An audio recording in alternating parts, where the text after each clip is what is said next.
வழக்கம் போல நம்ம மார்க்கெட்டு இன்னைக்கு நெகட்டிவ்ல தான் வந்து க்ளோஸ் ஆயிருக்கு. மேக்ஸிமம் எல்லா இண்டெக்ஸும் இன்னைக்கு நெகட்டிவ்ல தான் இருக்காங்க. அதை பத்தி பார்ப்போம். லலிதா ஜுவல்லர்ஸ் ஐபிஓ இன்னைக்கு க்ளோஸ் ஆயிருக்கு. ஆனால் சூப்பரான ஒரு சப்ஸ்கிரிப்ஷன் தான் ஆயிருக்கு.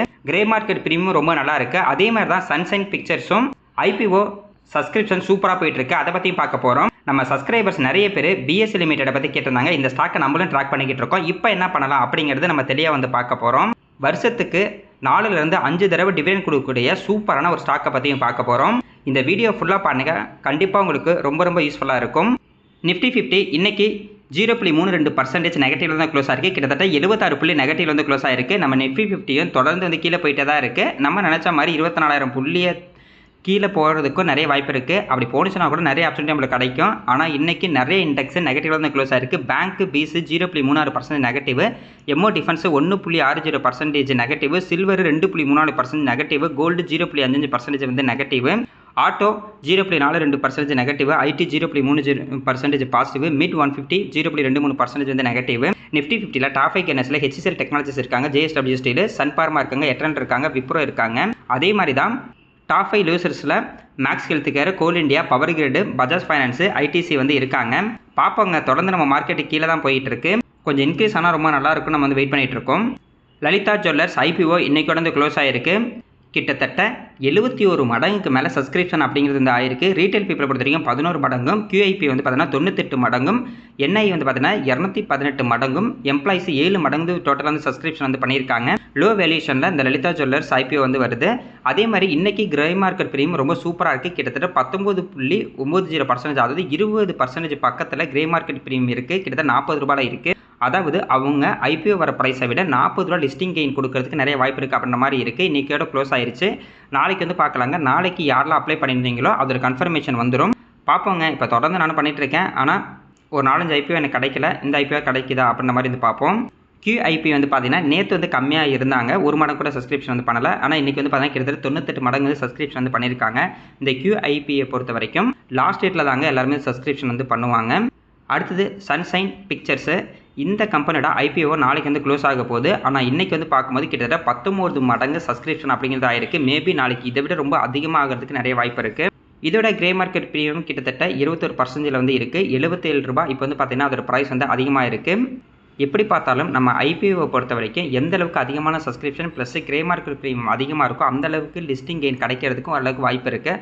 ஆனால் கிரே மார்க்கெட் ப்ரீமியம் மட்டும் பார்த்துட்டு கண்டிப்பாக நம்மளுக்கு லாபம் கிடைக்கும் அப்போலாம் கிடையாது. ஓரளவுக்கு வந்து பார்த்தீங்கன்னா இப்போ இதில் 19% அப்படின்னா மினிமம் ஒரு 15%க்கு மேலே லிஸ்டிங் கெயின் கிடைக்கிறதுக்கு நிறைய வாய்ப்பு இருக்கும். அப்படி தான் நம்ம வந்து எடுத்துக்கணும்.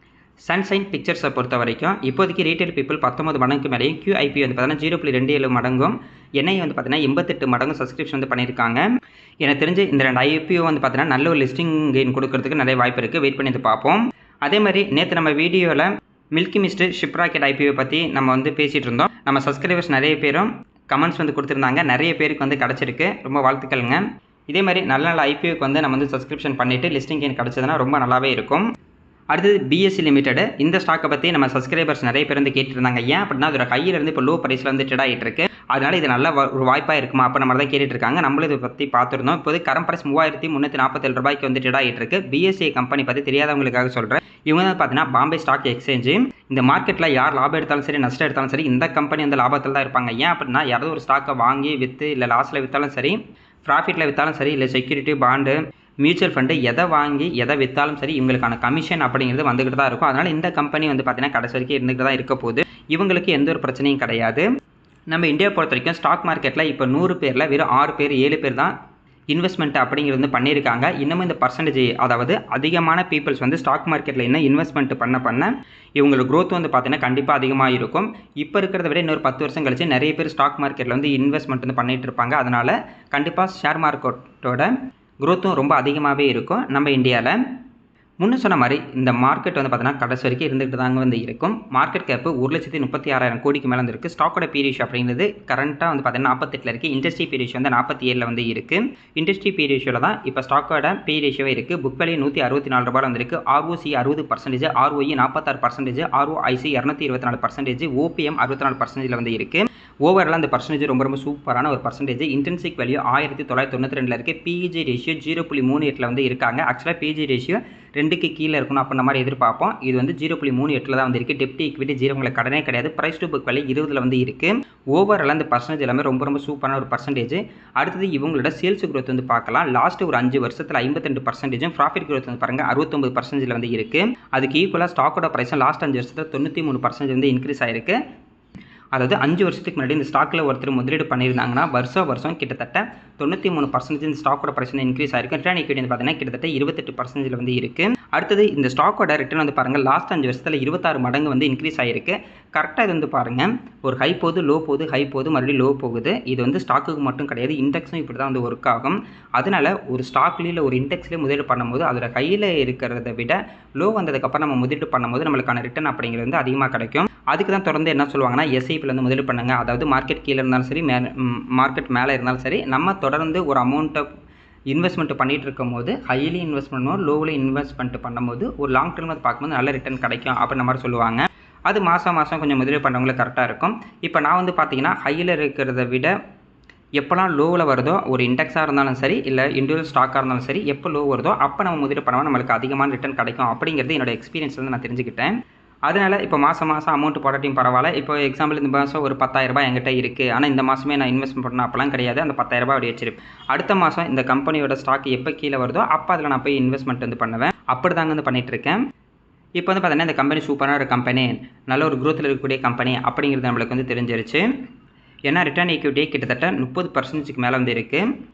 சூப்பரான ஒரு பர்சன்டேஜுங்க. ரிட்டர்ன் ஈக்விட்டி மினிமம் 20% மேலே இருக்கிற மாதிரி நம்ம வந்து செலக்ட் பண்ணோம். இது வந்து பார்த்தீங்கன்னா கிட்டத்தட்ட 30% மேலே வந்து இருக்குது. இப்போ இந்த ஸ்டாக்கில் நம்ம எப்போ முதலீடு பண்ணுறது அப்படின்னு வந்து பார்க்கலாம். இப்போ நீங்கள் பார்க்குறது பார்த்தீங்கன்னா இந்த கம்பெனியோட பிஇ ரேஷியோ, அதாவது அதிகபட்ச பிஇ ரேஷியோ அப்படிங்கிறது 105 வரைக்கும் போயிருக்கு. லோ பிஇ ரேஷியோ அப்படிங்கிறது 2023 கிட்டத்தட்ட 30 பக்கத்தில் வந்து இருக்குது. ஆவரேஜ் பிஇ ரேஷியோ அப்படிங்கிறது 60 வந்து இருக்குது. அப்போனா நம்ம ஒரு கம்பெனியை வந்து செலக்ட் பண்ணதுக்கப்புறம் எப்போ அது கரெக்டான டைம் அப்படிங்கிறது நமக்கு எப்போ தெரியும்னா அந்த கம்பெனியோட ஹிஸ்ட்ரி பிஇ ரேஷியோவில் எப்போலாம் அந்த கம்பெனியோட original PE ratio average PE ரேஷியோக்கு கீழே இருக்கோ, அதாவது current PE ratio average PE ரேஷியோக்கு கீழே இருக்கோ, அது வந்து ஒரு வாய்ப்பாக இருக்கும். அப்படி நம்ம பார்க்கும்போது அந்த கம்பெனியில் எந்த ஒரு பிரச்சனையும் இருக்கக்கூடாது. மார்க்கெட் கீழே வரனால அந்த கம்பெனியோட பிஇ ரேஷியோ கீழே வந்திருக்கிறதா வந்து இருக்கணும். இல்லை கம்பெனியில் எது ஒரு பிரச்சனைனால கீழே போயிட்டுருக்கு அப்படின்றதெல்லாம் நம்ம வந்து வாங்கக்கூடாது. கம்பெனியில் பிரச்சனை இருந்தால் அது என்ன பிரச்சனை வந்து பார்க்கணும். அதுக்கேற்ற மாதிரி நம்ம முதலீடு வந்து சேஞ்ச் பண்ணணும். இப்போ பிஎஸ்சியில் வந்து எந்த ஒரு பிரச்சனையும் கிடையாது. ஆனால் ஸ்டாக்கோட ப்ரைஸ் வந்து கீழே போய்கிட்டு இருக்குது அப்படின்னா current PE ratio average PE ரேஷியோக்கு கீழே வரும்போது அது ஒரு ஆப்ஷன்ட்டே வந்து பார்க்கணும். இப்போ வந்து பார்த்தீங்கன்னா ஆவரேஜ் பிஇ ரேஷியோக்கு கீழே தான் இருக்குது. இதை நம்ம வந்து பார்த்தீங்கன்னா ஒரு வாய்ப்பாக வந்து பார்க்கலாம். அடுத்தது கீழே இருக்க ஸ்க்ரீன்ஷாட் வந்து பார்த்தீங்கன்னா ஸ்டாக்கோட ப்ரைஸு, அதுக்கப்புறம் கீழே இருக்க அந்த பிளாக் கோடு வந்து பார்த்தீங்கன்னா 200 DMA. நார்மலாகவே ஒரு ஸ்டாக் வந்து பார்த்தீங்கன்னா எப்போல்லாம் அந்த 200 DMA வந்து டச் பண்ணுதோ அப்போ வந்து இன்க்ரீஸ் ஆகிறதுக்கு ஒரு வாய்ப்பு இருக்குது. மேபி இதை கிராஸ் பண்ணி ஒரு 4-5 நாள் இந்த மாதிரிலாம் கீழே போணுச்சு அப்படின்னா மறுபடியும் இன்க்ரீஸ் ஆகிறதுக்கு பல நாட்கள் ஆகும் அப்படின்ற மாதிரியும் ஒரு அர்த்தமாக நம்ம வந்து எடுத்துக்கலாம். இப்போதைக்கு கரெக்டாக வந்து பார்த்தீங்கன்னா இப்போ இந்த பிஎஸ்சி லிமிடெட் 200 DMA பக்கத்தில் வந்து ட்ரேட் ஆகிட்டு இருக்கு. மேபி இதை டச் பண்ணிச்சுன்னா கொஞ்சம் நல்லாயிருக்கும், இல்லைனா ஒரு 3000 பக்கத்தில் வந்தால் கூட நல்லாயிருக்கும் அப்புறம் மாதிரி தான் யோசிக்கிறேன். அதோட ஹையில் இருந்து இப்போதைக்கு கிட்டத்தட்ட ஒரு 27% நெகட்டிவில் தான் வந்து இருக்குது. அதனால இது வந்து பார்த்தீங்கன்னா கொஞ்சம் நல்ல ஒரு வாய்ப்பாக தான் வந்து இருக்குது. அதனால் இந்த வாய்ப்பை நம்ம வந்து யூஸ் பண்ணிக்கலாம். மேபி இன்னும் கொஞ்சம் கீழே போனால் ஒரு 3000 போய் டச் ஆனால் கூட நம்மளுக்கு பிரச்சனை இல்லை அப்படின்ற மாதிரி நம்ம யோசிச்சோம் அப்படின்னா இதை நம்ம நல்ல ஒரு வாய்ப்பாக வந்து பார்க்கலாம். ஆல்ரெடி நல்ல ஒரு வாய்ப்புக்குள்ளே வந்துருச்சு. அதனால் இதை யூஸ் பண்ணிக்கிறவங்களாம் யூஸ் பண்ணிக்கலாம். இப்போ நான் இதில் ஒரு முதலீடு பண்ணால் எப்படி பண்ணுவேன் அப்படின்னா, இப்போ என்கிட்ட இருக்க ஒரு அமௌண்ட்டில் எக்ஸாம்பிள் வந்து சொல்கிறேன், ஒரு 1,00,000 ரூபா வச்சுருக்கோம் அப்படின்ற மாதிரி வச்சுக்கலாம். 1,00,000 ரூபாயில் இப்போதைக்கு ஒரு 80,000 ரூபாய் இப்போதைக்கு ஒரு என்ட்ரி எடுத்து வச்சுக்குவேன். மீதி 20,000 அப்படி கையில் வச்சுருப்பேன். மேபி கரெக்டாக அந்த 200 DMAக்கு கீழே போகும்போது இல்லை அதில் போய் டச் பண்ணும்போது, அதாவது இப்போ இருக்கிற ப்ரைஸோட ஒரு 5%, ஒரு 10% இந்த மாதிரிலாம் கீழே போணுச்சுன்னா மீதி இருக்க ஒரு அமௌண்ட்டை நான் வந்து இன்வெஸ்ட்மெண்ட் வந்து பண்ணிவிடுவேன். இல்லை அப்படியே இன்க்ரீஸ் ஆனால் அப்படியே இன்க்ரீஸ் ஆகிட்டும் பார்த்துக்கலாம். மறுபடியும் இந்த கம்பெனி பிஇ ரேஷியோ எப்போ வந்து அந்த ஒரு 80க்கு மேலே போகுதோ அப்போ அதை ப்ராஃபிட் புக்கிங்காக வந்து பார்த்துக்குவேன். இல்லை மார்க்கெட்டில் ஏதாவது ஒரு நெகட்டிவ் நியூஸ் வரப்போகுது, பெருசாக வரப்போகுது, அதனால் கீழே போகிற மாதிரி இருந்தால் கூட எனக்கு ப்ராஃபிட்டில் இருந்தால் நான் வந்து வந்து சேல் பண்ண கூட பண்ணிவிடுவேன். இப்படி தாங்க நான் வந்து பார்த்தீங்கன்னா ஸ்டாக் மார்க்கெட்டில் வந்து இன்வெஸ்ட்மெண்ட் பண்ணிகிட்டு இருக்கேன். பார்க்கலாம், இப்போதைக்கு இது வந்து ஒரு நல்ல ஒரு வாய்ப்பாக தான் இருக்குது. அடுத்தது பவர் ஃபைனான்ஸ் கார்பரேஷன் லிமிடெட். இவங்க வந்து பார்த்தீங்கன்னா பவர் செக்டரில் இருக்கக்கூடிய ஒரு ஃபைனான்ஸ் கம்பெனி. பவர் செக்டரில் இருக்கக்கூடிய கம்பெனிக்கெல்லாம் ஃபைனான்ஸ் வந்து கொடுத்துட்டு இருக்காங்க. பவர் செக்டரை பொறுத்த வரைக்கும் கடைசி வரைக்கும் இருந்துட்டு தான் இருப்போம். ஏன் அப்படின்னா நம்ம கரண்ட்டை கடைசி வரைக்கும் யூஸ் பண்ணிட்டு தான் வந்து இருப்போம். இவங்க பவர் செக்டரில் இருக்கக்கூடிய இன்ஃப்ராஸ்ட்ரக்சர் கம்பெனி, அதேமாதிரி பவர் ஜெனரேஷன் டிஸ்ட்ரிபியூஷன் கம்பெனி எல்லாத்துக்கும் வந்து ஃபைனான்ஸ் வந்து கொடுத்துட்டு இருக்காங்க. நம்ம இந்தியாவோட சூப்பரான ஒரு கம்பெனி. கரண்ட் ப்ரைஸ் 373 ரூபாய்க்கு வந்து ட்ரேட் ஆகிட்டு இருக்கு. இவங்க தான் வருஷத்துக்கு 5 தடவை வந்து பார்த்தீங்கன்னா டிவிடெண்ட் வந்து கொடுத்துட்ருக்காங்க. லாஸ்ட் 5 வருஷத்தில் இந்த ஸ்டாக்கோட ப்ரைஸு 275% வந்து அதிகமாக இருக்குது. கிட்டத்தட்ட ஒரு ₹500 மேலே அந்த ஸ்டாக்கோட ப்ரைஸ் இருந்துச்சு. இப்போதைக்கு ₹373 தான் வந்து ட்ரேட் ஆகிட்டு இருக்கு. மார்க்கெட் கேப்பு 1,24,000 கோடிக்கு மேலே வந்திருக்கு. ஸ்டாக்கோட பி ரேஷியோ அப்படிங்கிறது 4 வந்திருக்கு. இண்டஸ்ட்ரி பி ரேஷியோ வந்து பார்த்தீங்கன்னா கிட்டத்தட்ட 16 வந்து இருக்குது. Book value ₹433. இப்போதைக்கு இந்த ஸ்டாக்கோட ப்ரைஸு புக் வேல்யூக்கு விட கம்மியாக தான் வந்து இருக்குது. ROC 9%, ROE 20%, ROIC 9%, OP வந்து பார்த்தீங்கன்னா 97% வந்து இருக்குது. ஓவரால் அந்த பர்சன்டேஜ் ரொம்ப சூப்பரான ஒரு பர்சன்டேஜ். இப்போ இதில் வந்து பார்த்தீங்கன்னா ROC 9 தான் இருக்குது. அப்போ நம்மளாம் எடுத்துக்காதீங்க. இது வந்து பார்த்தீங்கன்னா ஃபைனான்ஸ் கம்பெனி அப்படிங்கிறனால ROC வந்து பார்த்தீங்கன்னா 9 அப்படிங்கிறது ரொம்ப நல்ல ஒரு பர்சன்டேஜ் தான். PG ரேஷியோ 0.27 இருக்குது. இன்டென்சிக் வேல்யூ 715 வந்து இருக்குது. டெப்ட் ஈக்விட்டி 7 வந்து இருக்குது. இவங்க வந்து பார்த்தீங்கன்னா ஃபைனான்ஸ் கம்பெனி அப்படிங்கிறனால டெப்ட் ஈக்விட்டி அதிகமாக தான் இருக்கும். ப்ரைஸ் டு புக் வேல்யூ பார்க்கும்போது 0.87 வந்து இருக்காங்க. அடுத்து இவங்களோட CAGR வந்து பார்க்கலாம். லாஸ்ட் 10 வருஷத்தில் சேல்ஸ் growth 15%, ப்ராஃபிட் growth 15% வந்து இருக்குது. லாஸ்ட் ஒரு வருஷத்தில் தான் இவங்களோட சேல்ஸ் growth ப்ராஃபிட் growth வந்து கம்மியாக இருக்குது. அதாவது இவங்க வந்து லாபத்தில் தான் இருக்காங்க. இருந்தாலும் அவங்க லாபம் அப்படிங்கிறது கம்மியாக இருக்குது. அதனால தான் ஸ்டாக்கோட ப்ரைஸ் வந்து பார்த்தீங்கன்னா லாஸ்ட் ஒரு வருஷத்தில் நெகட்டிவ் ரிட்டர்ன் வந்து கொடுத்துருக்கு. லாஸ்ட் 10 வருஷத்தில் 15% ரிட்டர்ன் வந்து கொடுத்துருக்கு. அதாவது 10 வருஷத்துக்கு முன்னாடி இதில் ஒருத்தர் முதலீடு பண்ணியிருந்தாங்கன்னா வருஷம் 15% ரிட்டர்ன் அப்படின்னு வந்து கொடுத்துருக்கும். ப்ளஸ் நம்ம டிவிடெண்ட் ஈல்டு மினிமம் வந்து பார்த்தீங்கன்னா 4லேருந்து ஒரு 5% வரைக்கும் இருக்குது. அப்போ மினிமம் வந்து 20% ரிட்டர்ன் இந்த கம்பெனி வந்து கொடுத்துருக்கு அப்படின்ற மாதிரி வந்து எடுத்துக்கலாம். ரிட்டர்ன் ஈக்விட்டி வந்து பார்த்தீங்கன்னா கிட்டத்தட்ட 20% வந்து இருக்குது. அடுத்தது இவங்களோட டிவிடெண்ட் வந்து பார்க்கலாம்.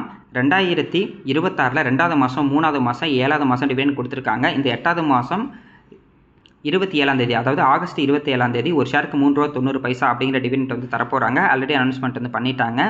இதுக்கு அடுத்த டிவிடெண்ட்டு 11வது மாதம் வரதுக்கு நிறைய வாய்ப்பு இருக்குது. அதாவது வருஷத்துக்கு 5 தடவை டிவிடெண்ட் வந்து கொடுத்துட்ருக்காங்க. சூப்பரான ஒரு கம்பெனி, நல்ல ஒரு பேசிவ் இன்கமாக வந்து இருக்கும். இந்த மாதிரி கம்பெனிலாம் எந்த அளவுக்கு லோ ப்ரைஸில் வாங்குறோமோ அந்த அளவுக்கு நமக்கு லாபம் அப்படிங்கிறது வந்து அதிகமாக வந்து கிடைக்கும். ஏன்னா டிவிடெண்ட் ஈல்டு ரொம்ப அதிகமாக இருக்கும்.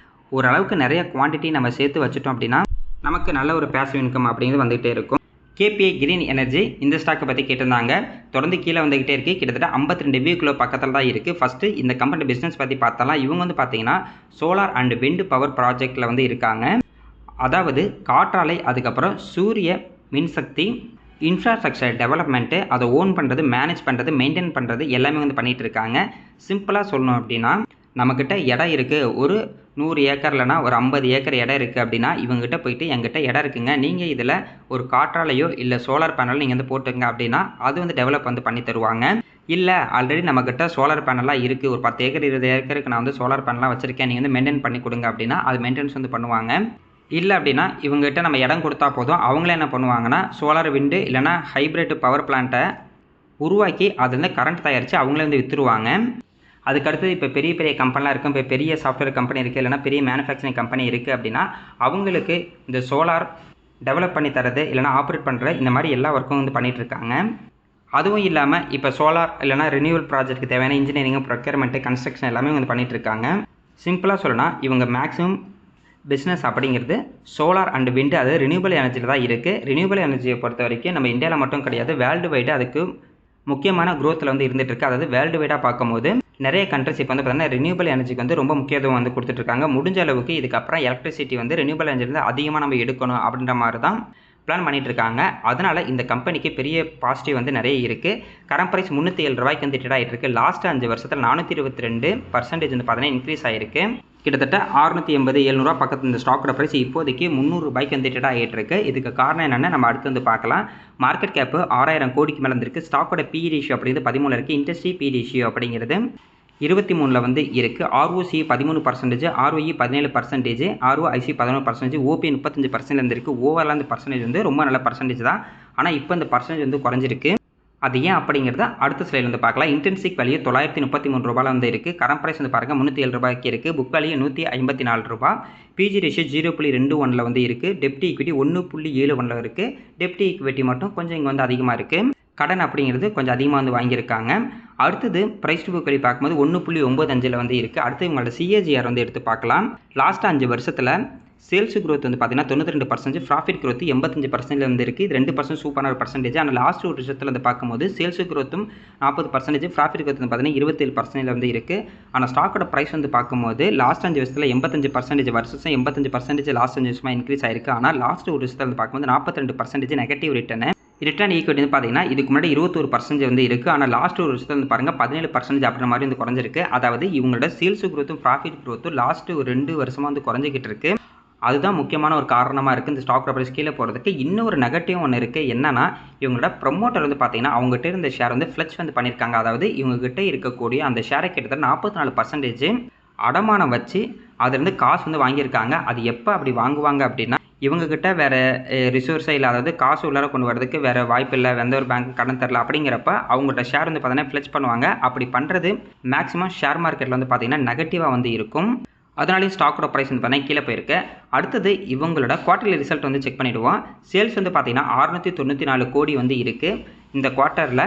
அதே மாதிரி ப்ராஃபிட் அப்படிங்கிறது 95 கோடி அப்படின்ற மாதிரி கொடுத்துருக்காங்க. ஆனால் போன குவார்ட்டரில் கிட்டத்தட்ட 155 கோடி நெட் ப்ராஃபிட்டாக வந்து கொடுத்துருக்காங்க. போன வருஷம் 111 கோடி நெட் ப்ராஃபிட்டாக வந்து கொடுத்துருக்காங்க. அதாவது இயர் அண்ட் இயர் கம்பேர் பண்ணும்போது சரி, குவார்டர் அண்ட் குவார்டர் செக் பண்ணாலும் சரி, இவங்களோட நெட் ப்ராஃபிட் அப்படிங்கிறது கம்மியாக இருக்குது. இதுதான் வந்து பார்த்தீங்கன்னா இந்த ஸ்டாக்கோட ப்ரைஸ் இப்போதைக்கு கீழே போயிட்டு இருக்கிறது ஒரு காரணம். ப்ளஸ் இவங்களோட ப்ரொமோட்டர் ஹோல்டிங் அப்படிங்கிறது கம்மியாக இருக்குது. இது ரெண்டும் தாங்க இந்த ஸ்டாக்கோட ப்ரைஸ் இப்போ கீழே போயிட்டு இருக்கிறது வந்து முக்கியமான ஒரு காரணம். ப்ரொமோட்டர்கிட்ட வந்து பாருங்கள் 49.41%, எஃப்ஐட்ட வந்து 8%, டிஐட்ட 0.67%, ரீட்டைல் பீப்புள்கிட்ட 41%க்கு மேலே ஷேர் ஹோல்டிங் அப்படின்னு இருக்குது. அதாவது ரீட்டைல் பீப்புள் இங்கே அதிகமாகவே இருக்காங்க. அவங்கக்கிட்ட இருக்கக்கூடிய 49%, அதாவது ப்ரொமோட்டர்கிட்ட இருக்கக்கூடிய 49%, கிட்டத்தட்ட 44% ஷேர் வந்து அடகு வச்சிருக்காங்க. இது வந்து கொஞ்சம் நெகட்டிவாக இருக்குது. ப்ளஸ் இவங்க ரிசல்ட் இந்த தடவை கம்மியாக கொடுத்துருக்காங்க. மேக்ஸிமம் கிரீன் எனர்ஜியில் இருக்கக்கூடிய எல்லா கம்பெனி வந்து பார்த்தீங்கன்னா இந்த தடவை ரிசல்ட் அப்படின்னு கம்மியாக தான் கொடுத்துருக்காங்க. இப்போ ஹையில் வாங்கிட்டேன் என்ன பண்ணுறது அப்படின்னு கேட்டால் கொஞ்சம் வந்து பொறுமையாக வெயிட் பண்ணுவோம். இது கீழே போகிற வரைக்கும் இன்னும் கீழே போயிட்டு இருக்கட்டும். ஆல்ரெடி ரொம்ப கீழே போயிட்டாங்க. இப்போ நம்மகிட்ட வந்து 30%, 40% இந்த மாதிரிலாம் நெகட்டிவ் இருந்துச்சுன்னா நம்மகிட்ட அமைச்சுன்னா கொஞ்சம் கொஞ்சமாக அக்குமுலேட் பண்ணுறதை விட வேறு வழி இல்லை. பார்ப்போம் அடுத்த தடவையாவது மறுபடியும் இந்த கிரீன் எனர்ஜியில் இருக்கக்கூடிய எல்லா கம்பெனியும் நல்ல ஒரு ரிசல்ட்டை கொடுத்தாங்க அப்படின்னா அது ஒரு பாசிட்டிவாக எடுத்துக்கிட்டு இந்த ஸ்டாக்கோட ப்ரைஸ் இன்க்ரீஸ் ஆகிறதுக்கு ஒரு வாய்ப்பு இருக்குது. இல்லை அப்படின்னா இவங்க ப்ரொமோட்டர் வந்து அவங்க ஃப்ளெக்ஸ் பண்ணியிருக்க அந்த அமௌண்ட் வந்து ரீபே பண்ணிட்டாங்க அப்படின்னா அது ஒரு பாசிட்டிவாக வந்து இருக்கும். இல்லை இதே மாதிரி வந்து இப்போ ஃப்ளெக்ஸ் பண்ணுறது அப்படியே இருந்துட்டு இவங்க அடுத்தடுத்த குவார்ட்டர் ரிசல்ட்டும் இன்னும் ரொம்ப கம்மியாக கொடுத்தாங்கன்னா ரொம்ப நெகட்டிவாக போகும். நம்ம வெயிட் பண்ணி தான் வந்து பார்க்கணும். இருந்தாலும் அப்போல்லாம் ஆகாது. பார்ப்போங்க இவங்க என்ன பண்ணுறாங்க அப்படின்னு.